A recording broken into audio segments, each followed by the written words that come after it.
But one of my favorites, Godzilla versus MechaGodzilla. Now this is really good. He fights a robot that looks like himself. Now is that good or what? Hi, huge Godzilla and movie fanatic Nate, returning, continuing my ever ongoing quest to rewatch and review every single Godzilla movie ever made, and boy, am I on a roll.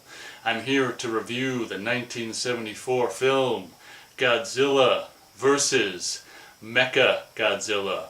Now, being a kid like 10, 11, 12 years old, I was really into robots. I loved robots like Terminator, Eliminators, RoboCop. I loved Ed 209, Saturn III, Hector from Saturn III.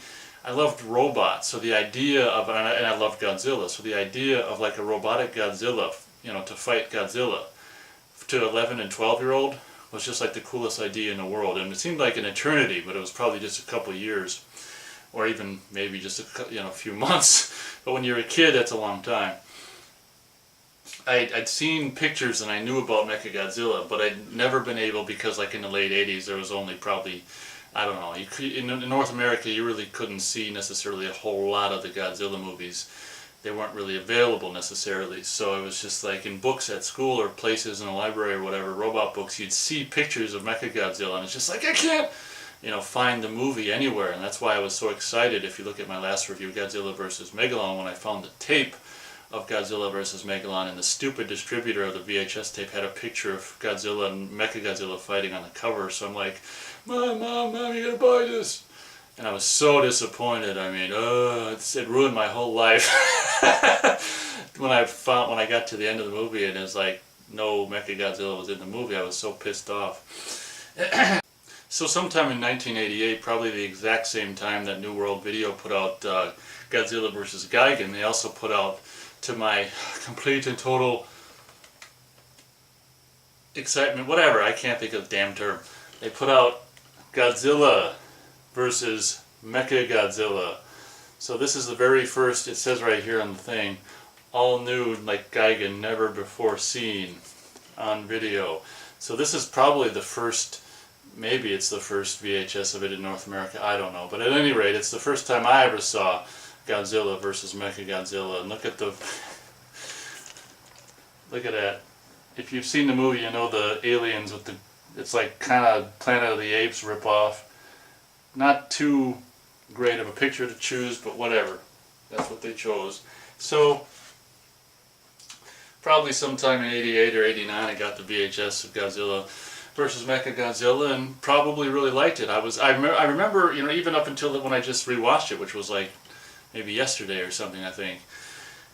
It always was a Godzilla movie that I kind of had in high, regard because of MechaGodzilla, but having rewatched it, I have to say that it's just like, MechaGodzilla, is still cool, and maybe it's probably cool in the movie and stuff like that, but the whole premise of the movie, yet again, is just like recycled alien shit, and it's just like, I think I just watched it yesterday, and I'm not too sure I can even tell you, it's like, what the hell even happens? It's like just garbly-gook nonsense, where it's really unmemorable, like from the very beginning, there's this is also a movie that introduces, at least in a Godzilla movie, I don't know if it's a creature that we've seen, a kaiju monster that we've seen, a kaiju monster, that's basically saying monster.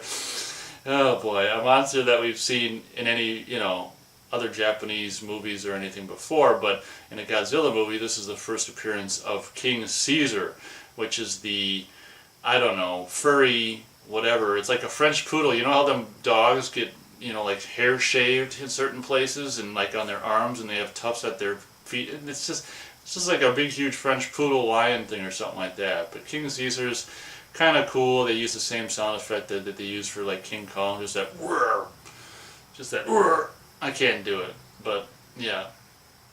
So this movie also has, it features, the main antagonists are the aliens, that basically, I can't remember, obviously they must have created, I think MechaGodzilla is made out of space titanium, so I think the aliens, yet again, these aliens that look like humans, but if you shoot them or wound them or something, they're whatever wounded part of their body, or if they die, they completely morph and turn into their green fleshed, it's like Planet of the Apes, just green apes is all. This movie is just, I don't know, You know, I don't know what the hell my stars is for it, to be honest. Um, because basically the coolest thing about the movie is just MechaGodzilla. And unfortunately, even that isn't as great as I remembered it being, like the MechaGodzilla stuff. Um, so it's just like, oh, I was kind of, I guess I thought it was better than it was or whatever. Like I say, I kind of kept it in my mind in higher regard than it is. But one of the cool things about it is like when they shoot these aliens, it's like it's always like this green stuff. Like when they shoot the main leader at the end, it's just like and this green, flow of just liquid shoots out of his neck, and he's like, you can tell the actor's like trying to point it at the camera and shit. This has actually more Godzilla blood splurting, like when MechaGodzilla shoots his neck or whatever, it's like, and the same thing where it like points at a camera as if the movie shot in 3D.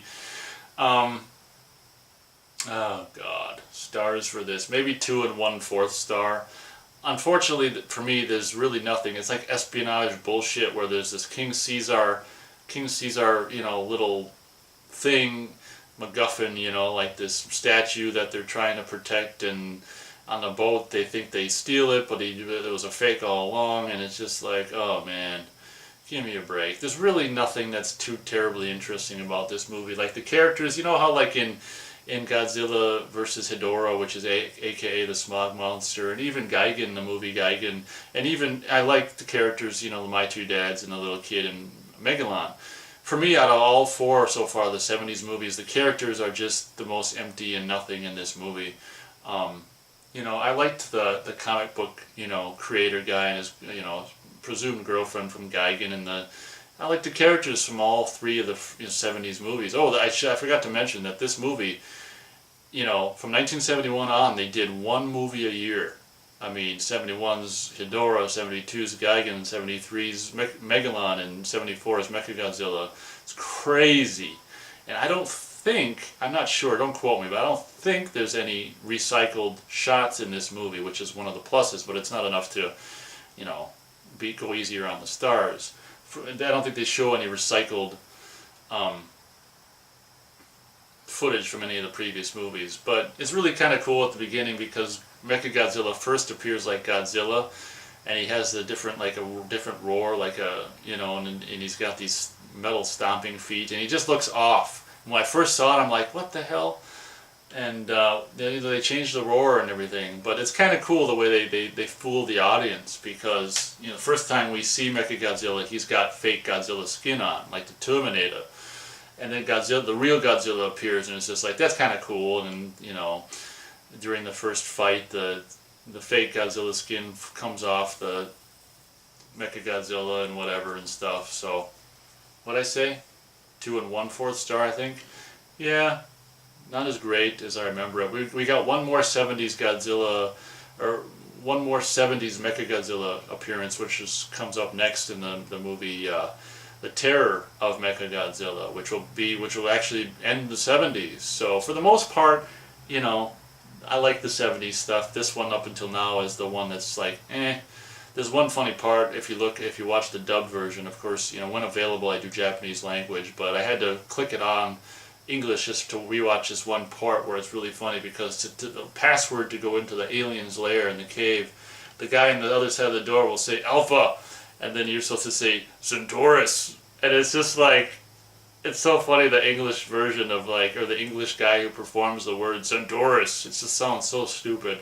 Pretty much like that. I don't think I can, go as stupid, but it's like Centaurus, and then the door opens and it's like so, not too great, but not the worst of the Godzilla movies by any means. So thank you very much for watching, and you can bet I'll probably finish up the 70s pretty soon here, because I'm kind of anxious to see The Terror of MechaGodzilla, and I can remember some of the stuff about that, so I'm really anxious to, like I say, get into, I'm really close to, Godzilla 85 and Biollante and Battle, for Earth, and King Ghidorah, and the 90s stuff, the stuff that I really think is just badass. So that's kind of also one of the motivational factors to keep going. It's like each movie you do, all the closer to the age, the Godzilla age you really love. So thank you very much for watching, and I'll see you in the next video.